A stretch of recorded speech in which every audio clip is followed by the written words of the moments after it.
Amistad de Puebla presenta. Bueno, pues vamos a comenzar. Si quiere ponerse en pie, por favor. Estamos en este curso de enseñanza y crecimiento espiritual que se llama Vive la doctrina de Cristo. Vive en tu vida lo que el Señor Jesús enseñó y lo que podemos aprender de toda la doctrina cristiana.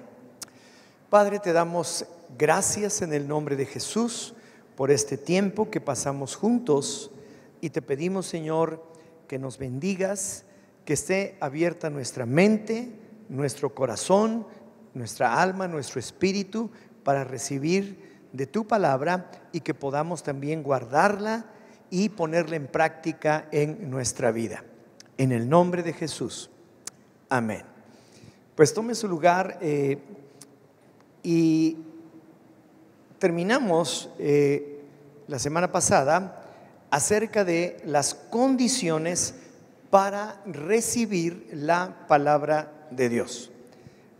Concluimos que la palabra de Dios es verdad y por lo tanto es algo que no cambia. La verdad es absoluta, es irrefutable y jamás va a cambiar. Cuando hay verdad y esa verdad no cambia. Por lo tanto, la palabra de Dios es invariable, no cambia. Lo que cambia es la condición del corazón de la persona que recibe la palabra.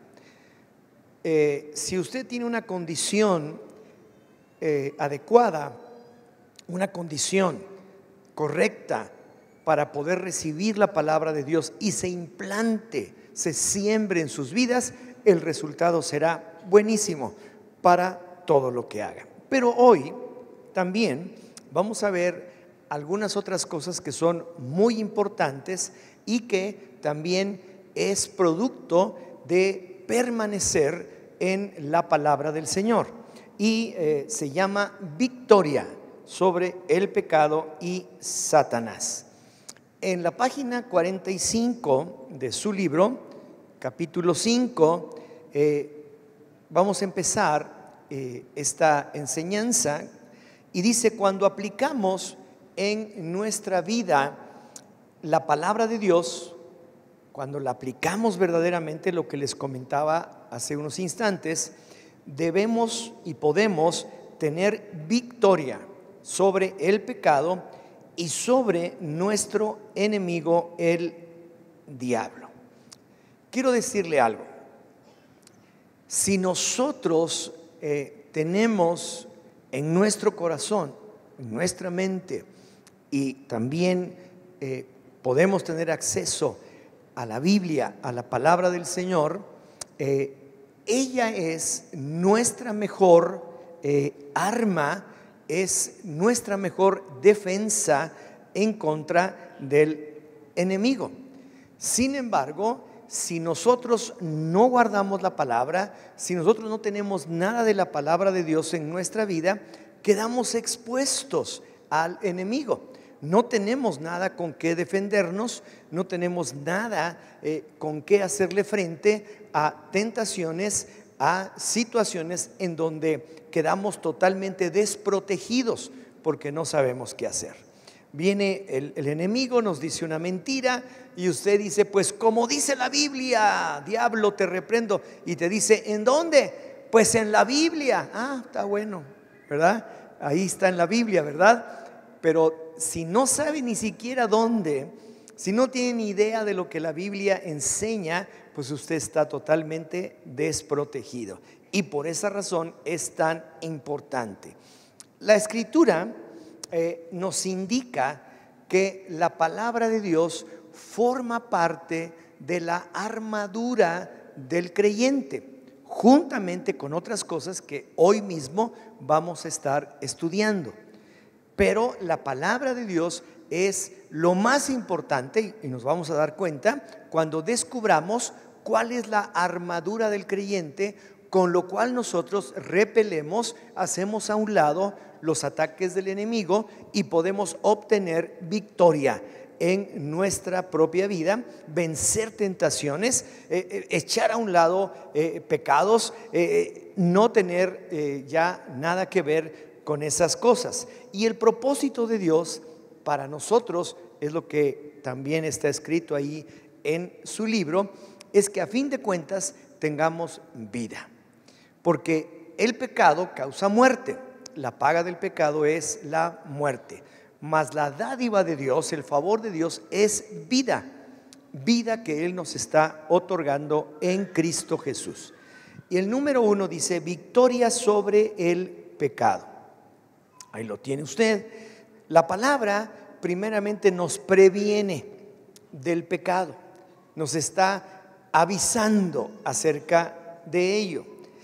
En el inciso A dice: Jesús vino a deshacer las obras del diablo. El verbo, la palabra de Dios, vino con ese propósito. ¿En dónde está escrito? En 1 de Juan 3:8.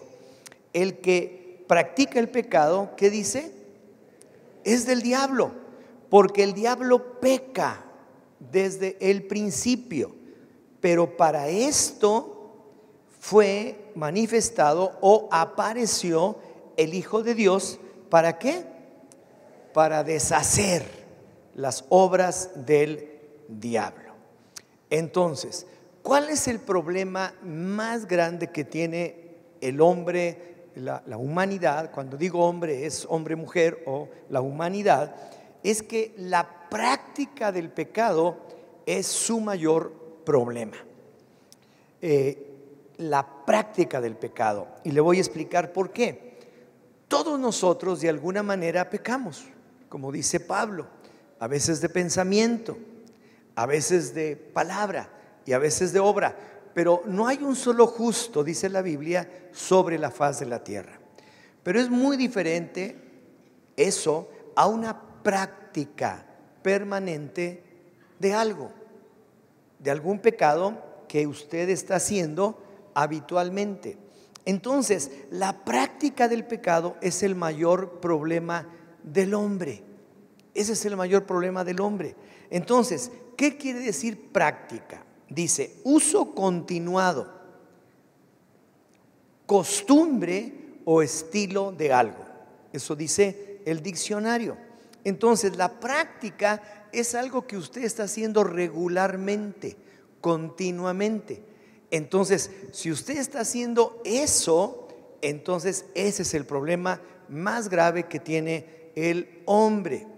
Y eso es lo que precisamente vino el Señor Jesucristo a quitar, a deshacer, porque esa es una obra del diablo que le ha acostumbrado tanto a realizar X o Y pecado que usted se ha habituado de tal manera que lo hace continuamente, y eso se llama práctica. Ustedes ya tienen una práctica tremenda, no la tiene, ¿verdad? Pero estoy hablando en sentido figurado.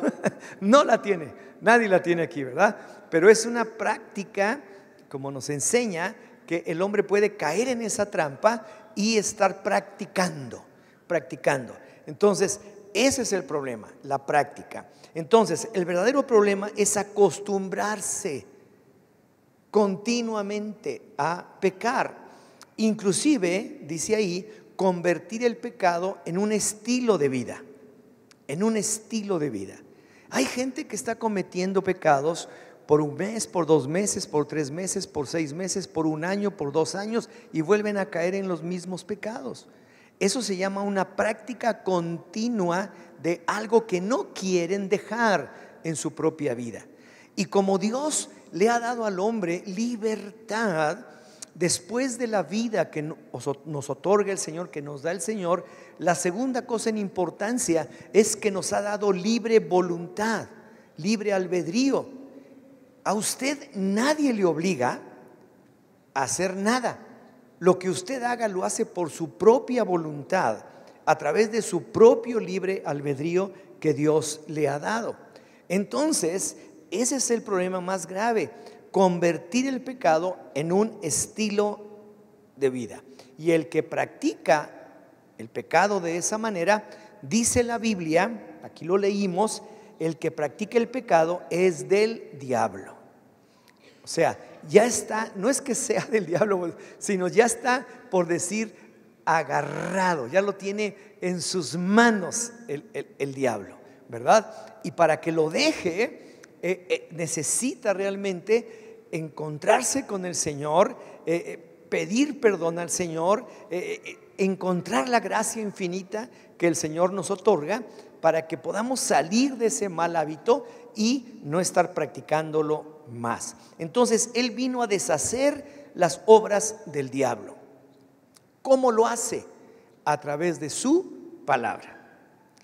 A través de su palabra. Su palabra, la cual es investida del poder, ungida por el poder del Espíritu Santo en nuestras vidas y opera en aquel que ha creído en el Señor.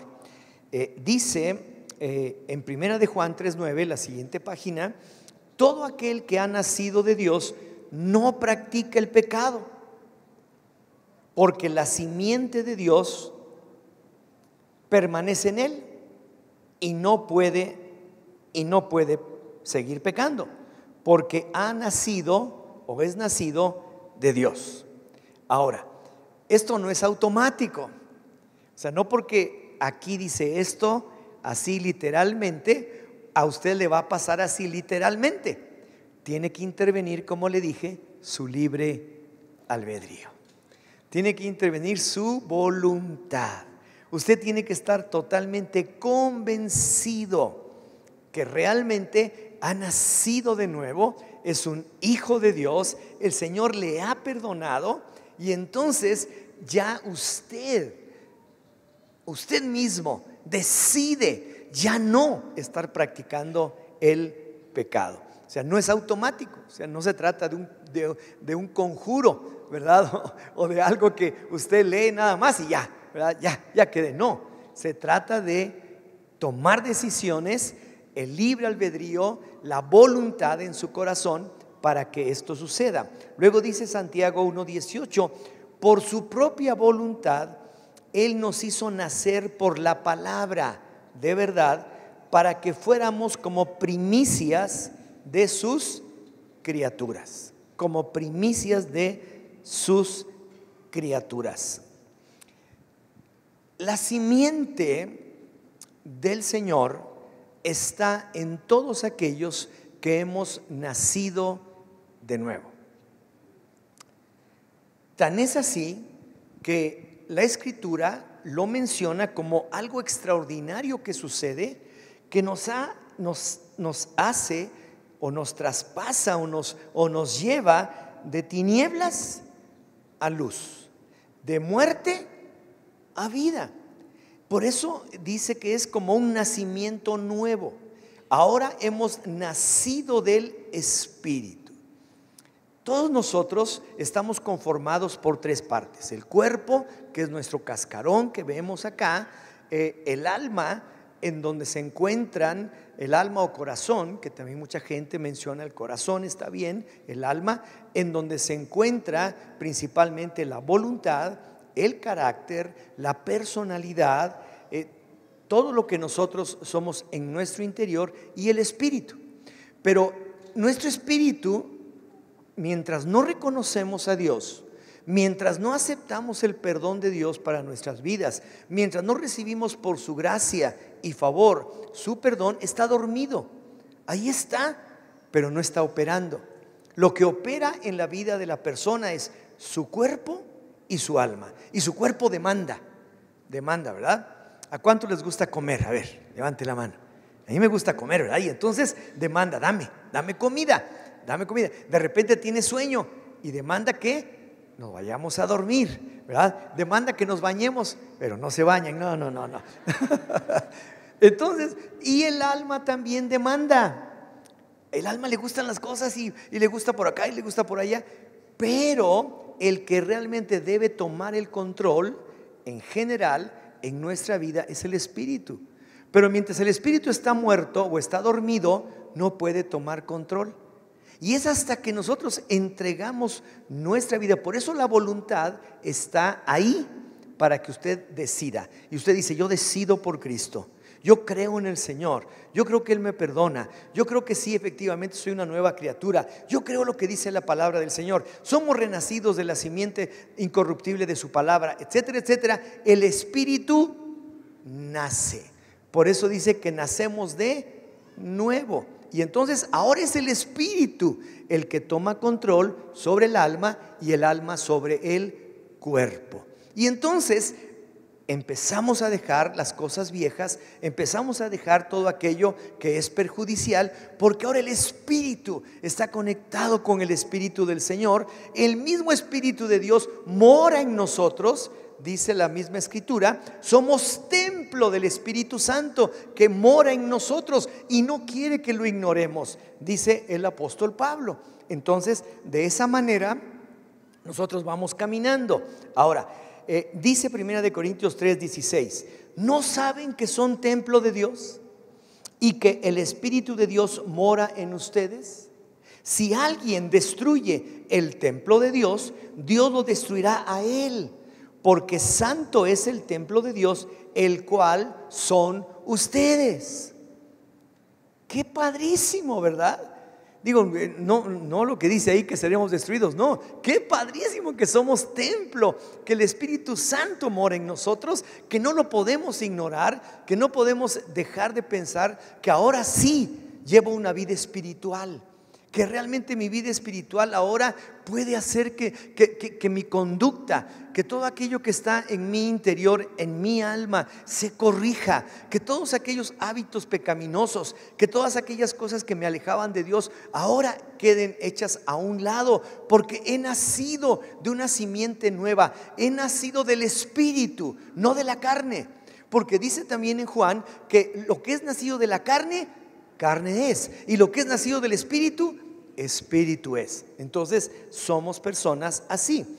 Entonces aquí yo les escribí, esta declaración es contundente para todo aquel que cree en el Señor y ha puesto su confianza en Él, porque Dios desea que cuidemos el vaso donde Él mora. Colosenses 3:17 dice: y todo lo que hagan, yo le llamo esto como una regla de oro, algo con lo que usted se puede medir fácilmente en cualquier acción que usted vaya a efectuar. Y dice: y todo lo que hagan, sea de palabra o de hecho, háganlo todo en el nombre del Señor Jesús, dando gracias a Dios Padre por medio de Él. Si todo lo que usted hace, lo hace en el nombre del Señor y da gracias al Padre por medio de Él, es como una garantía de que usted va haciendo las cosas bien.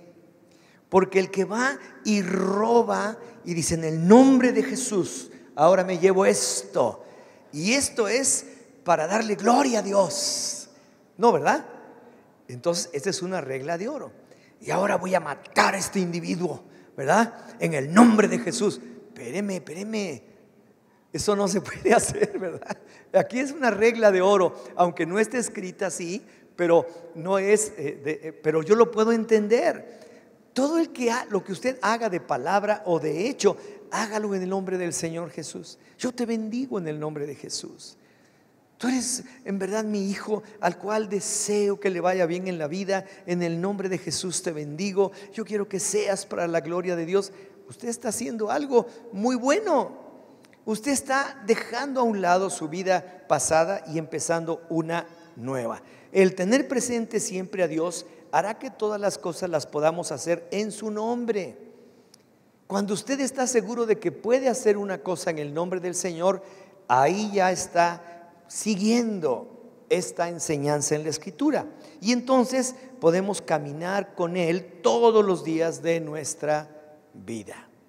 ¿Estamos de acuerdo? El otro día me tocó, por aquellas de ver un video que alguien me sacó ahí a las prisas, y yo le quiero decir algo. La realidad de la maldad que hay en el corazón del hombre supera toda la ficción que usted encuentre en Hollywood. Si usted ha visto películas de Hollywood y de acción y de cosas la realidad supera toda la ficción, en verdad. No deseo que usted jamás se encuentre con una cosa así, porque la realidad supera todo. El hombre malo es terrible, es terrible. Y hay un dicho que dice: nunca esperes que un hombre malo haga cosas buenas. No lo hará. Es horrible, pero es un dicho que puede ser una realidad. Entonces, vamos con el inciso B.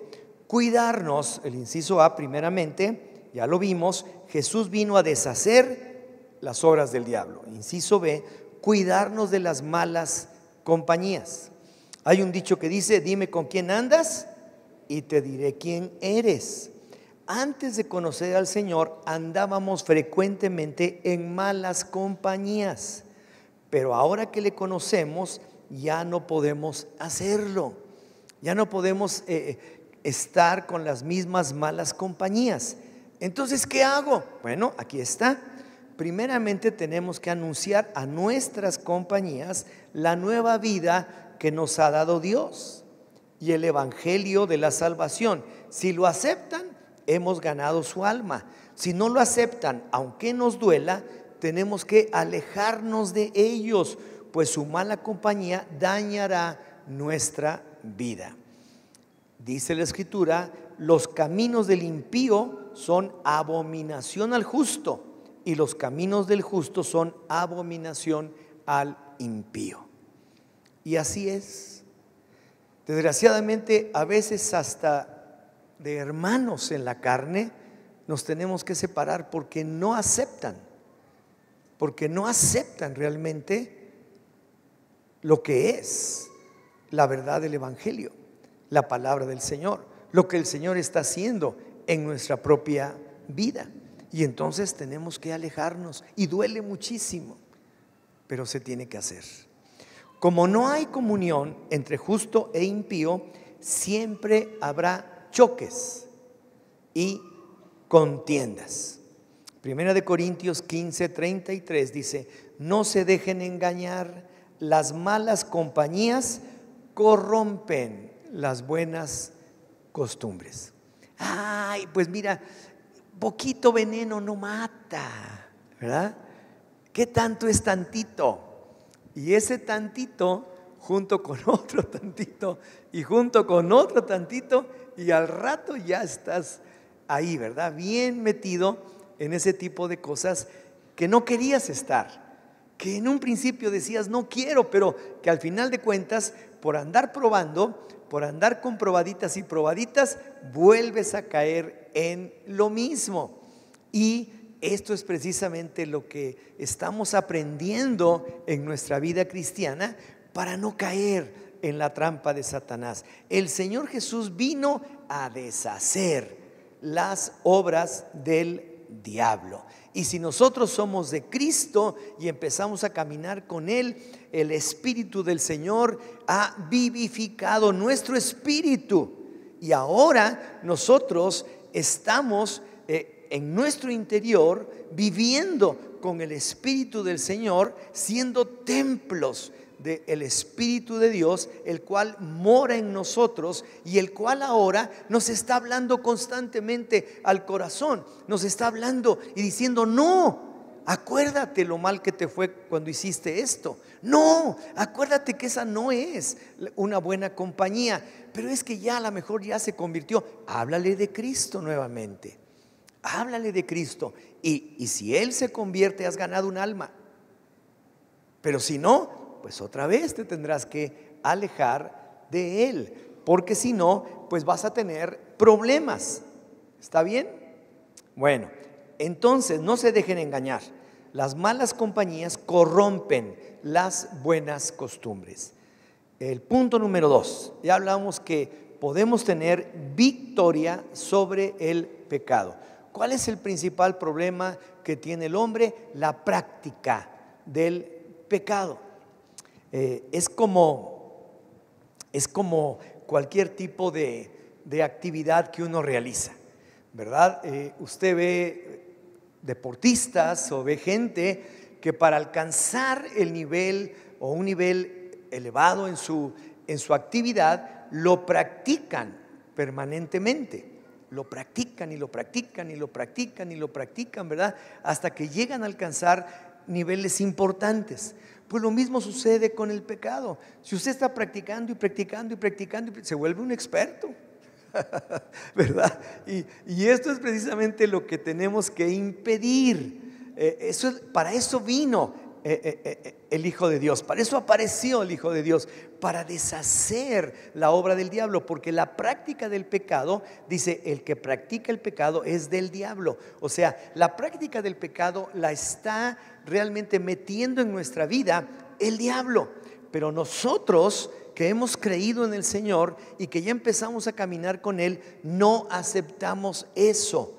Él vino a deshacer la obra del diablo aún en mi propia vida, en lo que yo soy, y ahora podemos vencerlo. 2, victoria sobre Satanás. La palabra de Dios tiene que ser utilizada para contraatacar al enemigo. La armadura del creyente, lo que les decía, de lo cual íbamos a hablar. Efesios 6:13. Por esta causa tomen toda la armadura de Dios para que puedan resistir en el día malo. Todos tenemos días malos, todos. Y después de haberlo logrado todo, quedar firmes. Permanezcan pues firmes, y ahí les va la armadura, ceñidos con el cinturón de la verdad, vestidos con la coraza de justicia, calzados los pies con el apresto del evangelio de la paz, y sobre todo ármense con el escudo de la fe, con que podrán apagar todos los dardos de fuego del maligno.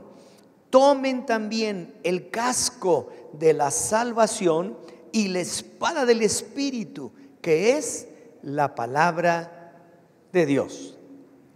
Ahora, si se fijan, de todos estos elementos o de todos esos componentes de la armadura que Dios nos proporciona, le da al creyente, el único elemento de ataque es la palabra de Dios. Todos los demás es para defendernos, ¿verdad? Dice, cíñanse bien el cinturón, ¿verdad? Hagan esto, vístanse con la coraza de justicia, pónganse zapatos para que estén bien vestidos, ármense con el escudo de la fe, etcétera. Pero cuando dice de la palabra, dice que la palabra es una espada. Es una espada. Es el único elemento para contraatacar al enemigo, y eso es la palabra de Dios. Todos los demás elementos son para nuestra defensa. La palabra debe ser utilizada para contraatacar al enemigo, pues es la espada del Espíritu. Dice esto en Hebreos 4:12. La siguiente página dice, porque la palabra de Dios es que viva y eficaz y más cortante que toda espada, más penetrante que toda espada de dos filos, penetra hasta partir el alma y el espíritu, las coyunturas y los tuétanos, y discierne los pensamientos y las intenciones del corazón. En ese entonces, la espada que utilizaba el ejército más poderoso del mundo, que era precisamente el Imperio Romano, era una espada no muy larga, una espada corta, pero era una espada que sí, efectivamente, tenía filo por ambos lados y punta. Y esa era la espada que utilizaban los romanos. Otros ejércitos utilizaban otro tipo de espada, ustedes saben mucho de eso, espadas curvas, espadas largas, todo tipo de cosas. Pero el ejército de los romanos había llegado a la conclusión que la mejor forma de defenderse era con una espada que cortara por acá y cortara por allá y que pusiera por allá, porque esa era. Y entonces aquí está refiriéndose el libro de Hebreos acerca de esa espada. Dice, es una espada que es más cortante que una espada de doble filo. Y penetra, dice, y penetra. Y aquí lo interesante es que está señalando precisamente las tres áreas que conforman el ser humano. Aquí está diciendo que penetra hasta partir el alma y el espíritu y ahí está todo, cuerpo, alma y espíritu, porque todo eso necesita ser restaurado en nuestras vidas. Y además discierne los pensamientos, discierne los pensamientos. Esto me encanta, y las intenciones también. Entonces es el único elemento que nos está dando el Señor como un elemento de contraataque. El Señor Jesús, cuando estuvo antes de empezar su ministerio y que fue llevado al desierto y estuvo ahí por 40 días y 40 noches ayunando y orando, y fue tentado por el enemigo, en las tres ocasiones en las que fue tentado, él contestó o contraatacó al enemigo con la palabra de Dios. No le dijo nada, no le dijo eres un asqueroso diablo, etcétera, etcétera, eres un esto. No. Él nomás le habló acerca de la palabra de Dios. Y cuando nosotros estamos llenos de la palabra de Dios, tenemos suficientes argumentos para rechazar cualquier tentación, cualquier cosa que nos venga, cualquier cosa que sabemos que no conviene hacer. Entonces, cuando el Señor fue tentado por el diablo, en Mateo, si quieren yo se los voy a leer rápidamente, en Mateo 4, a partir del versículo 4, aquí dice la escritura: el Señor respondió y dijo, escrito está, no solo de pan vivirá el hombre, sino de toda palabra que sale de la boca de Dios. Estaba siendo atacado y le dijo, si eres el Hijo de Dios, di que estas piedras se conviertan en pan. Y él dijo, escrito está, no solo de pan vivirá el hombre. Entonces el diablo le llevó a la santa ciudad, versículo 5, y le puso sobre el pináculo del templo y le dijo, si eres hijo de Dios, échate abajo, porque escrito está. Ándale, el diablo también se sabe la palabra. ¿Cómo la ves? O sea que o te pones abusado o te come, ¿verdad? Entonces, échate abajo, porque escrito está, a sus ángeles mandará acerca de ti y en sus manos te sostendrán para que no tropieces con tu pie en piedra. Jesús le dijo, escrito está también, no tentarás al Señor tu Dios. Wow. Otra vez le llevó el diablo a un monte muy alto y le mostró todos los reinos del mundo y la gloria de ellos. Versículo 9. Y le dijo, todo esto te daré si postrado me adorares. Versículo 10. Entonces Jesús le dijo, vete, Satanás, porque escrito está, al Señor tu Dios adorarás y a Él solo servirás. Ahora, en esta última parte no se pone a discutir con él. Mira, yo soy el que hizo todo. Yo soy el Dios todopoderoso. Yo fui el que hice todas las... No. Él sabía que el enemigo tenía bajo su custodia, bajo su poder, los reinos del mundo, porque la misma palabra nos dice que el mundo entero está bajo el maligno. Entonces él no se puso a discutir con el diablo. Tú eres una chichincle, tú no tienes nada que hacer aquí, yo soy el... No. Le dijo, no, tranquilo, nada más le contestó con la palabra de Dios. Entonces es urgente que todo creyente coma diariamente de la palabra de Dios y que esté enteramente preparado para vencer a toda tentación del enemigo. Punto 3, el creyente es vencedor. El cristiano verdadero tiene todo lo necesario para poder vencer al maligno. Apocalipsis 12:11 dice: y ellos lo han vencido por causa de la sangre del Cordero y de la palabra, del testimonio de ellos, porque no amaron sus vidas hasta la muerte. Entonces, hay dos elementos. El primero de ellos es la sangre del Cordero. El creyente ha vencido al diablo por la sangre de Jesucristo derramada en la cruz. Ese es el agente de limpieza espiritual y otorga redención a nuestras vidas. El libro de Efesios capítulo 1, versículo 6 dice: para la alabanza de la gloria de su gracia que nos dio gratuitamente en el amado, en él tenemos redención por medio de su sangre, el perdón de nuestras transgresiones según las riquezas de su gracia. En él.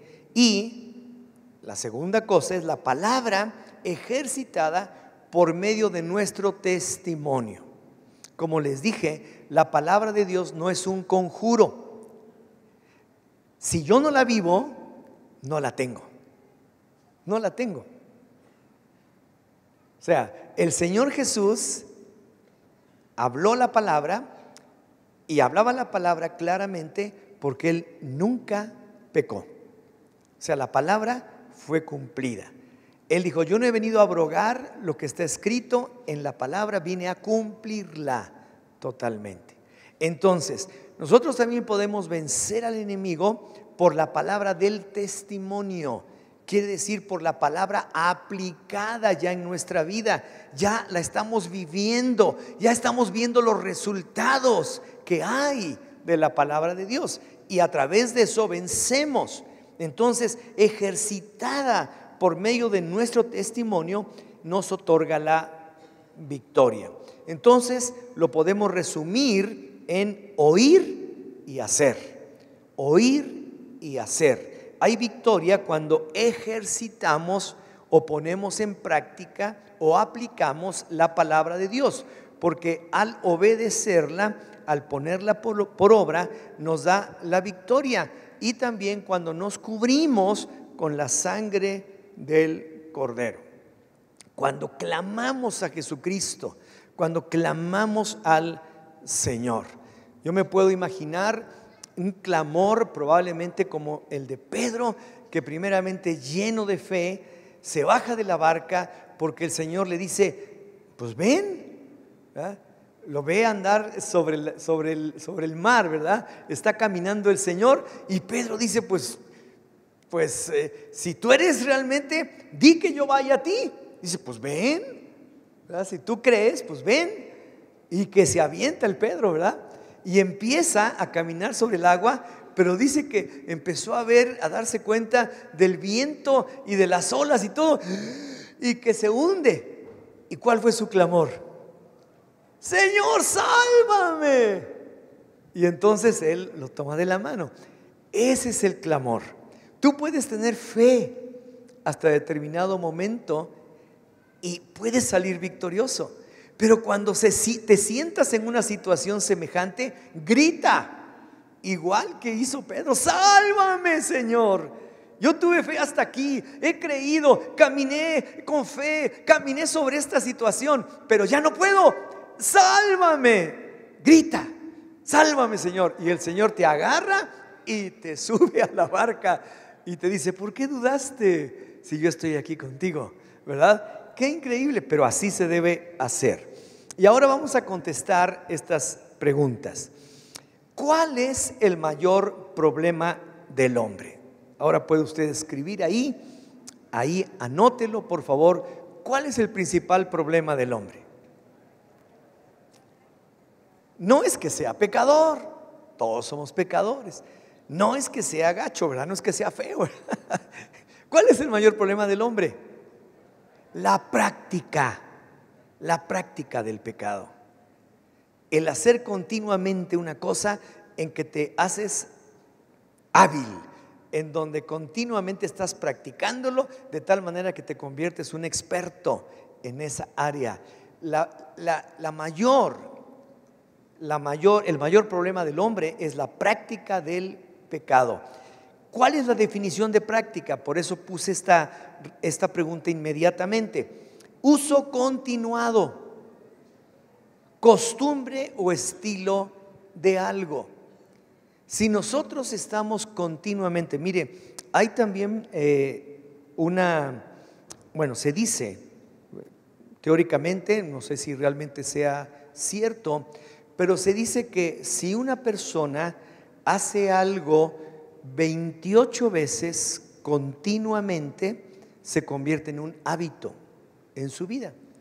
Entonces, si usted lee la palabra 28 días consecutivos, ya la hizo. Va a seguir por otros 28 y luego otros 28 y luego toda su vida. Hágalo. Lo que pasa es que de repente por el día 10 cae y tiene que volver a empezar y otra vez a empezar. Pero ¿qué tal para el pecado? La práctica del pecado es el problema. El uso continuado de eso es el problema. Por eso les menciono que ese es el mayor problema del hombre. 3. Completa lo que constituye la armadura del creyente de acuerdo a Efesios 6, 13 al 17. Lo primero es el cinturón de la verdad. La vez pasada hablamos que contra la verdad no hay nada. No hay nada. Si tú hablas verdad, nadie puede refutar la verdad, porque es verdad. La verdad es absoluta. No hay manera. Entonces lo primero es el cinturón de la verdad. Lo segundo, la coraza de justicia. Lo tercero, calzados sus pies con la preparación para proclamar el evangelio de la paz. Lo tercero, que es el escudo de la fe. Usted levanta su escudo y rechaza los dardos de fuego del maligno porque tiene fe. No levanta su escudo y ¡pum!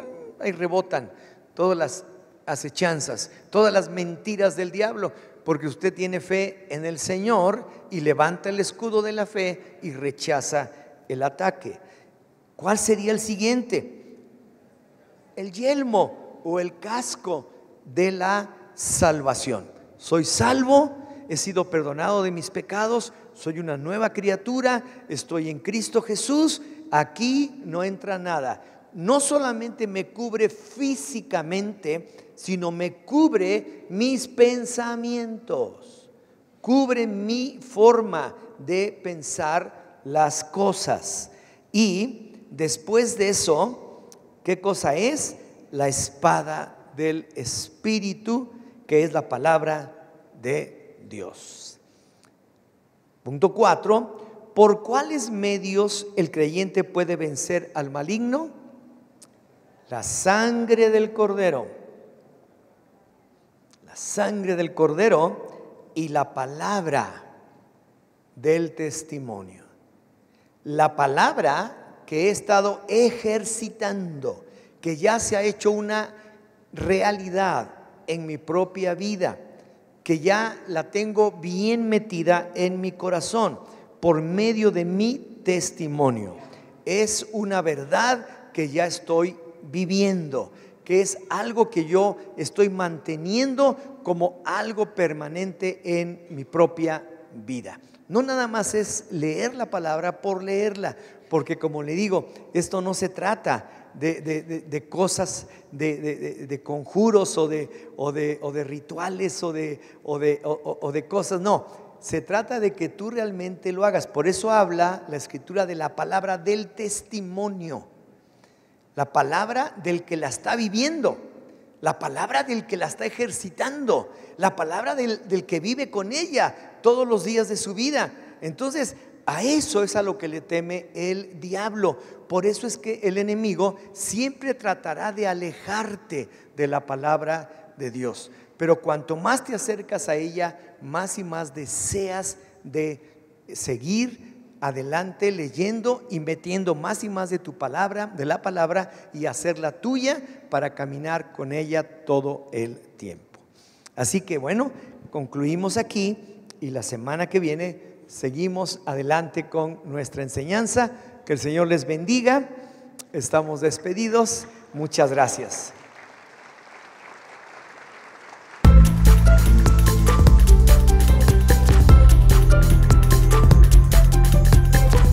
expande.